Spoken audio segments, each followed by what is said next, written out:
ઈ રસ્તે આલ્યા અહલ્યા માટે થઈને બા પ્રભુ રામ ઈ રસ્તે આલ્યા હતા એટલે કીધું વિશ્વામિત્રે ઉભા રહ્યા અને કીધું કે આ ગૌતમ ઋષિ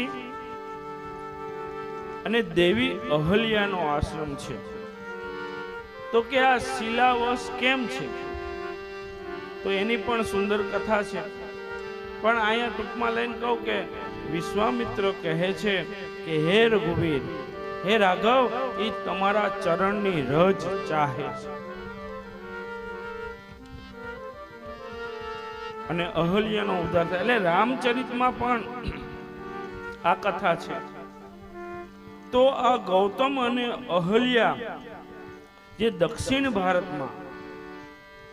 બ્રહ્મગીરી પર્વતમાળા આવેલી છે ત્યાં 10,000 વર્ષ સુધી તપ કરે છે અને એ